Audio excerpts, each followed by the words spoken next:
ছয় দফা দাবিতে সড়ক অবরোধ করে অবস্থান কর্মসূচি পালন করছেন রাজশাহী পলিটেকনিক ও সার্ভে ইনস্টিটিউটের শিক্ষার্থীরা। নগরীর রেলগেট এলাকা থেকে এই বিষয়ে বিস্তারিত জানাতে যুক্ত হচ্ছেন প্রতিনিধি বুলবুল হাবিব। বুলবুল হাবিব, এখনকার কি অবস্থা? কর্তৃপক্ষ থেকে কোনো রকমের আশ্বাস এখন পর্যন্ত এসেছে কিনা? কবিতা, বেলা ১১টা থেকে এই রাজশাহী পলিটেকনিক ইনস্টিটিউট এবং সার্ভে ইনস্টিটিউটের যে শিক্ষার্থী তাদের যে আন্দোলন কর্মসূচি তারা শুরু করে বেলা ১১টায়।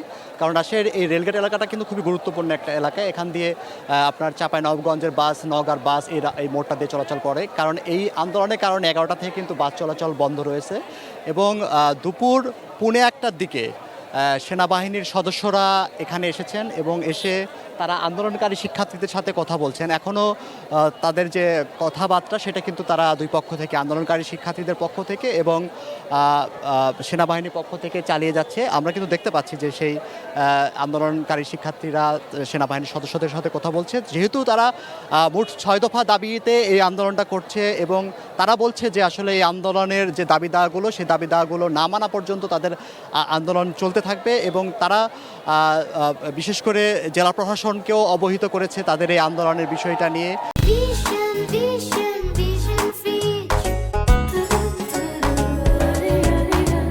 তাদের একসাথে তারা ৫০টা পলিটেকনিক ইনস্টিটিউটের কথা বলছে সারা দেশে।